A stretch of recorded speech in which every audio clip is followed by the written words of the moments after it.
Bismillahirrahmanirrahim. Assalamu alaikum everyone and welcome to our IMCG Bharako podcast. I am Anahil Hashmi from first year pre-medical. And I'm her classmate Nurul Iman. Assalamu alaikum.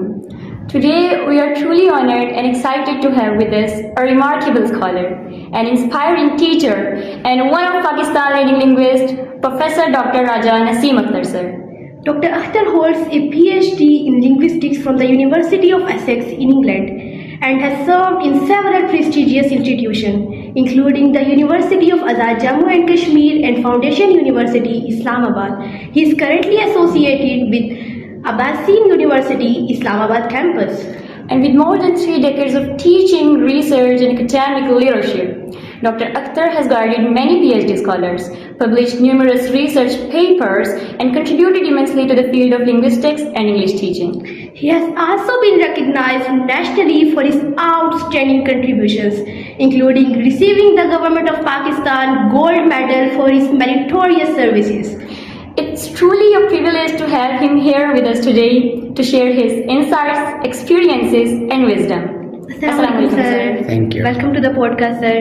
That's a pleasure. It's an honor to be here, and I'm very grateful to the IMCG administration for inviting me over and coming and seeing the college and meeting you brilliant guys. We are absolutely delighted to have you. How are you doing today, sir? I'm very well, feeling very good. I was looking forward to this, and I was honestly very excited at the opportunity of coming to IMCG and meeting you young people and see what's going on and how's life, what college life is, and how you are doing. That's what I was looking forward to. Sir, we were also very excited. Yes, thank you. That's wonderful. To begin with, sir, I'm curious how it all was started. Dr. Sir, could you please tell us about your journey to the field of linguistics and how you came to pursue teaching and research as your career? Well, that's a wonderful question. And nobody ever asked me actually this question, and I'm really excited to answer.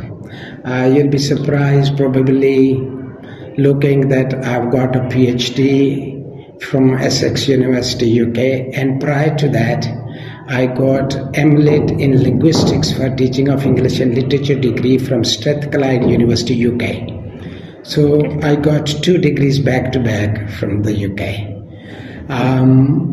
But if you look at my academic career, that is very patchy and full of difficult circumstances. But you might think probably I got educated in some university and college, etc. I didn't. I'm a self-made person, a truly self-made person, in the sense that I had to take up a job after matriculation, after 10 years of education. Then I received my qualifications on my own, along with my job and supporting my family. And then I ended up with a master's in English literature from the Punjab University. And after that, I got inducted in the University of Azad Jammu and Kashmir. That was amazing experience because in Kashmir, usually Pakistanis are not given a job. But I think in the interview, my performance was extraordinary that they preferred me to have over some Kashmiri candidates. And that's how I got my job. And as I entered the job, I think that was a turning point of my life.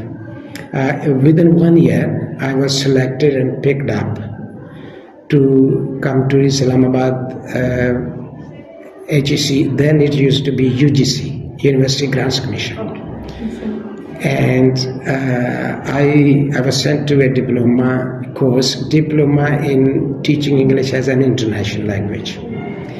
And based on my performance in that diploma, I was awarded a scholarship to go to UK, to University of Strathclyde, to do my MLit in Linguistics for teaching of English language and literature. When I came back after a very exciting journey and very rewarding experience studying in at Strathclyde University. And remember, it was my first ever university I stepped in to study. That was Strathclyde. So when I came back,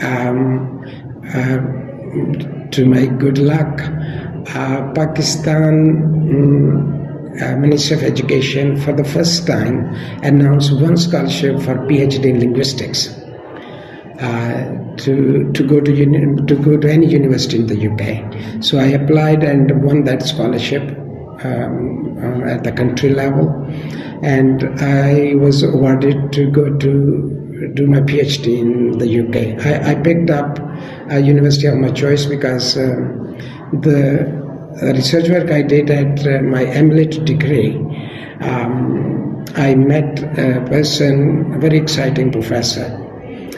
He was at University of Essex. So I wanted to go and work with him. So in 2000 I went to University of Essex to do my PhD. It took me about 3.5 years to complete my PhD, and then came back. And ever since I've been trying to pass on, to transfer my knowledge, experience to other people, because I think what I have is not my own. I got it from someone, and it is my obligation to pass it on to somebody. So I've produced about 18 PhDs so far. 18 people have worked with me at PhD, and these PhD, I'm glad and I'm proud that these PhDs are working in different universities and producing PhDs. They have already produced. So I think I take a real pride in this. And it's wonderful to be able to put some contribution in the field of academics in Pakistan, and particularly in the field of linguistics.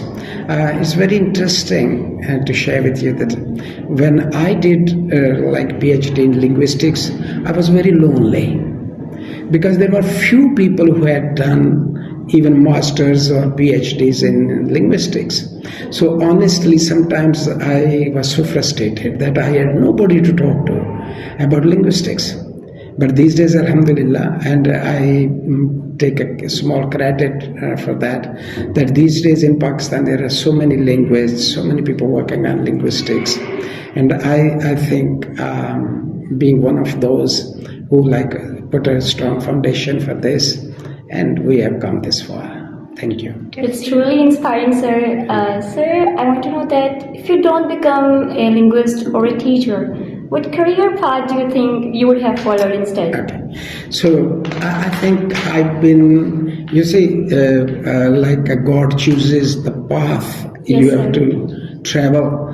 And I think this job was chosen by God, because if I start sharing with you all those circumstances which prevented me to go into other fields, you will be amazed, and you will definitely for sure think that the God has chosen this for me. And I think probably I was the only thing I could do is teaching and sharing my knowledge with them. However, if I hadn't been like a linguist, what otherwise I would have been, that's very interesting. I think a physicist.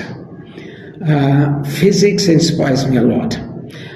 It's my hobby and curiosity, or very inquisitive nature, that I love to know about mysteries and explain and account for those mysteries, because I'm very inspired by the idea that in this world there is nothing, and there is no phenomenon which can't be explained.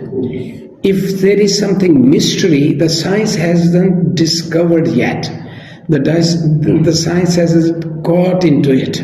So that's why spirit remains a mystery. But it's still, everything can be explained. Everything can be accounted for.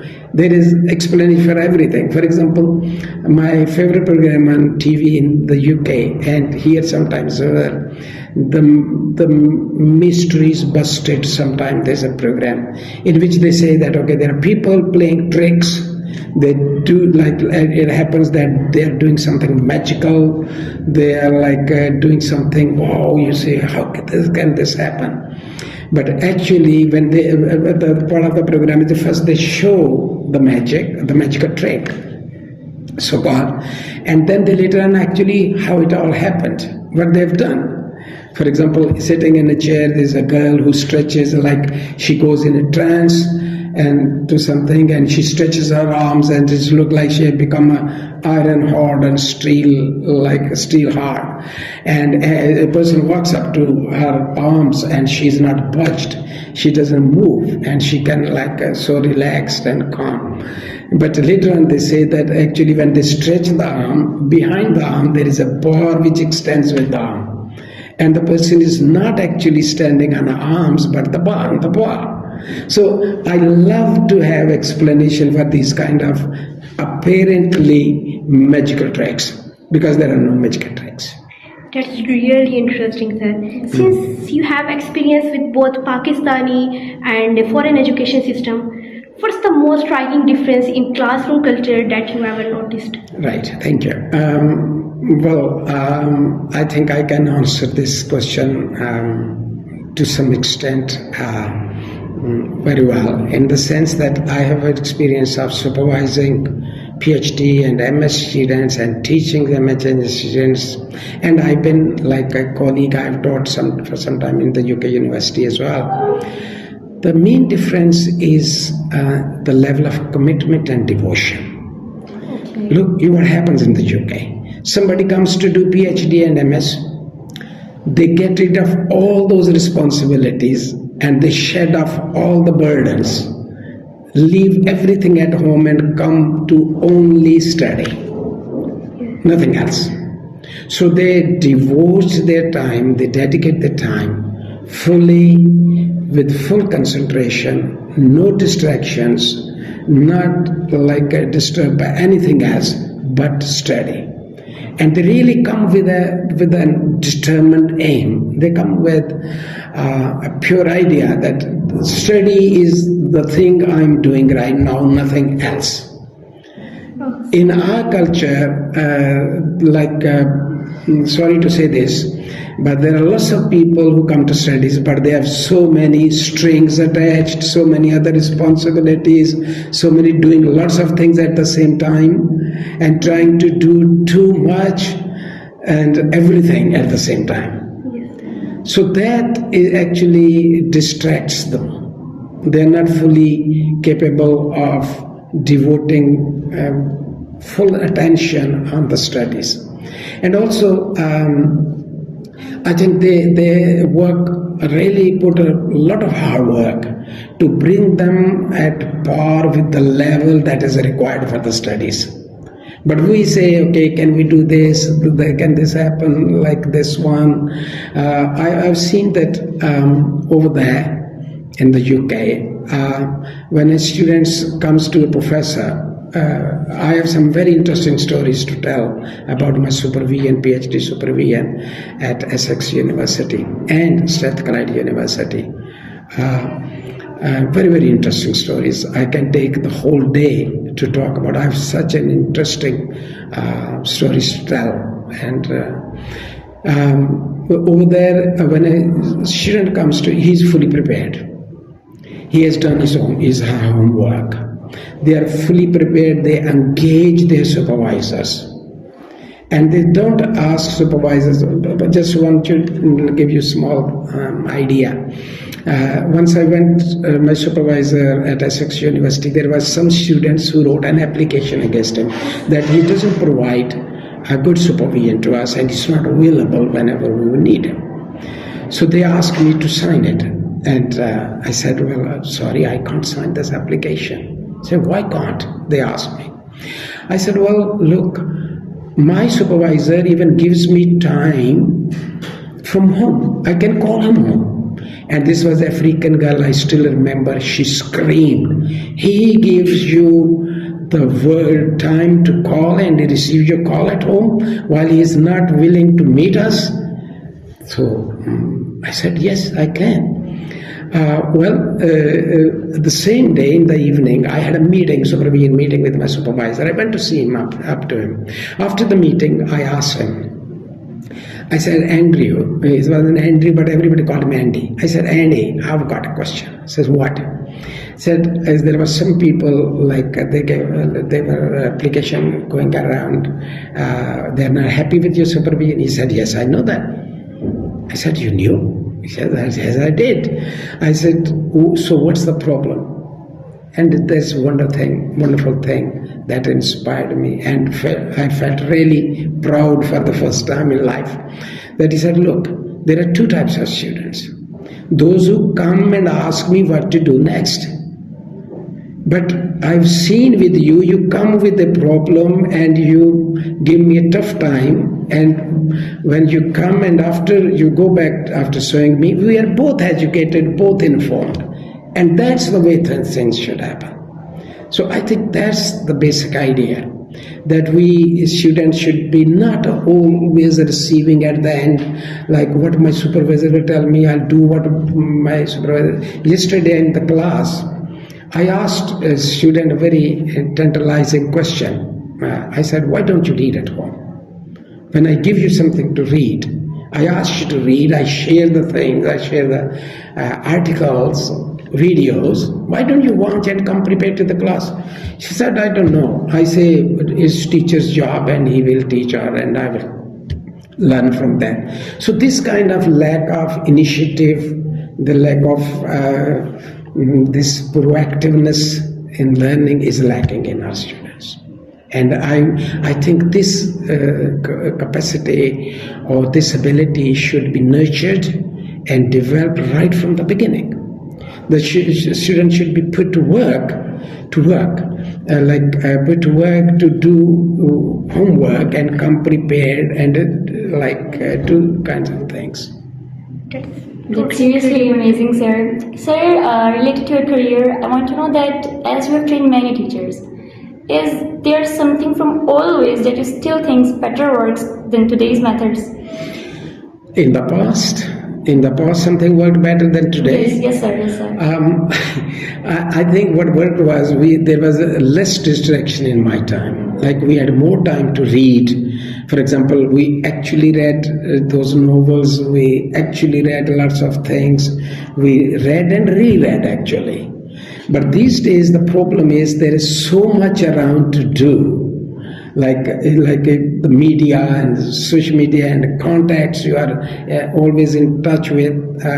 When there is a freedom to get in touch with, there are other bad things which come with this. Okay, yes, there is everything which brings something good to you also brings with it something that's not good at all, right? So with this modern time, there are so many distractions for students, and that we are what's happening these days?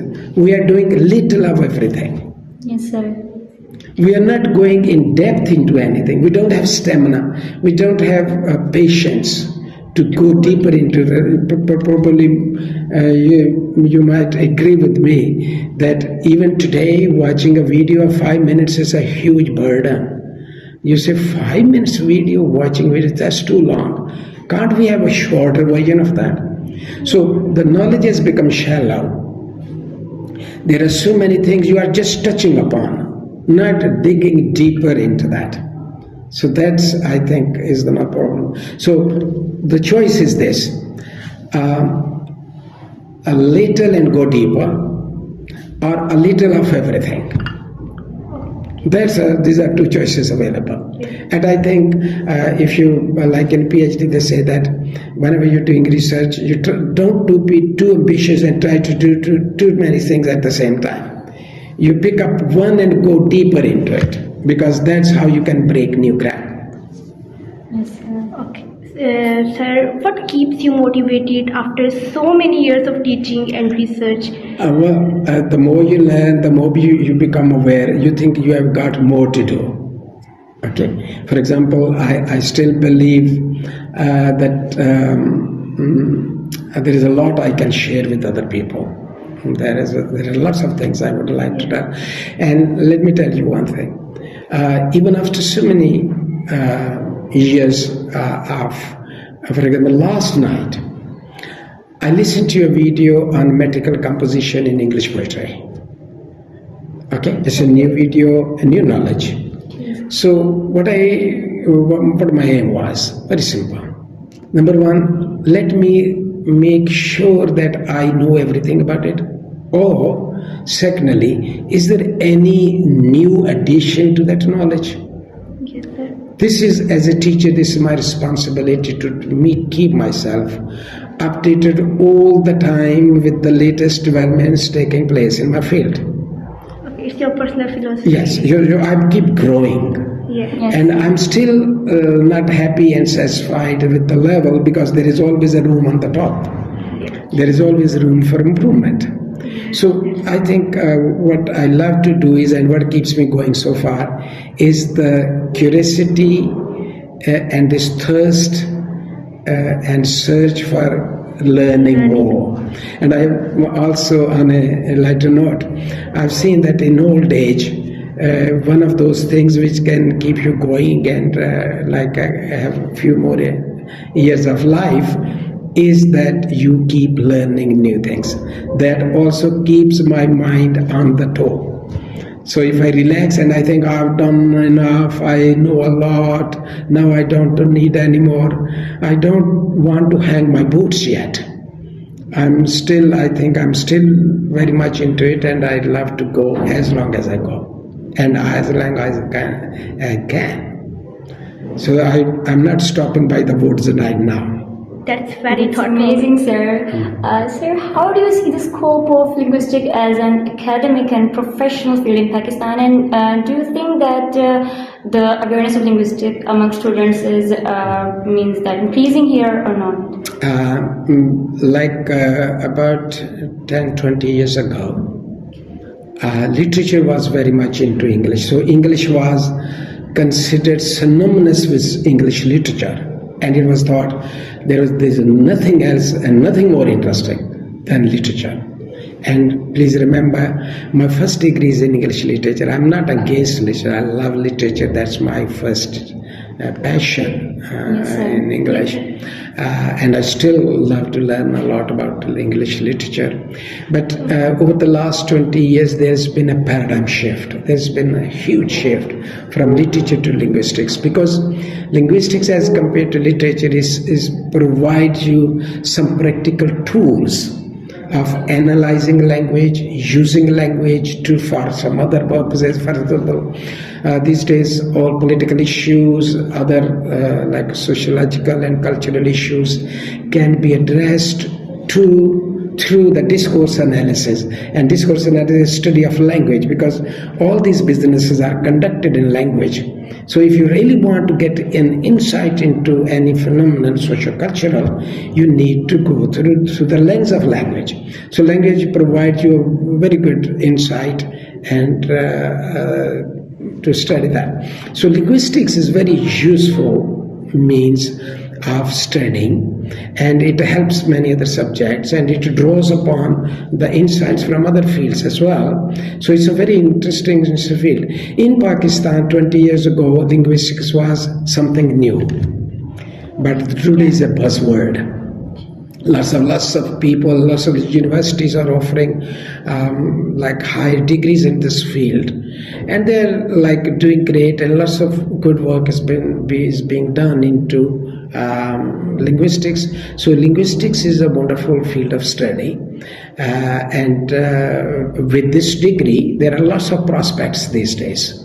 You can not only go to teaching or university career, but you can do lots of other things. For example, content writing, there are many other writings, types of writings, and discourse studies, and also lots of stuff you can do with the linguistics. So it's a very helpful field of study. That's inspiring. Finally, sir, what's the message would you like to give to young learners, teachers, and researchers? Yes, my message, I pointed out to that already. Whatever you do earnestly and honestly. Get yourself into it. Yes. Whatever you field you choose. there is no field in this world which is bad or not as good. Everything is good. If you are into it, right into it, go to the bottom of it. Like it's not like you, as I said earlier, like get small of everything, a little of everything. This attitude we need to change. We need to specialize. This is a field of specialization. Yes, sir. Share you one joke that I was in a seminar and there was a surgeon who said, somebody asked him about something about surgery. He said, no, I'm a knee surgeon. I only specialized in knee surgery. I don't know how to operate heart or how to operate other organs or something like that. I'm only specialized in knee. And one of the audience rose up and said, are you specializing in left knee or right knee? Right? So the knowledge has become so specialized. Yes, sir. That if you are just get a shallow understanding of each field, actually you are not doing too good to yourself or to anybody else. So you need to dive deep into it and come up with something and share your ideas and knowledge with other people. That's true contribution. That's encouraging thought for Yes, young sir. learners as us. Yes, sir. Well, It's amazing. thank- It was truly an honor to have you with us today, and we have learned a lot indeed. And we are really grateful for your time that you shared with us. Thank you very much, sir. It's pleasure. Yes, absolutely. Thank you so much, sir, for your time. You are inspiring Thank such you. for this experience. And I wish you all the best in your career and you, with sir. your Thank you studies. very I much. hope you make a very good career. Thank you. Thank you very much, sir. To all our listeners, thanks for tuning in this special episode of IMCT Barakow podcast. And we hope that you have learned many things from today's conversation with Dr. Naseem Akhtar, sir. Until the next time,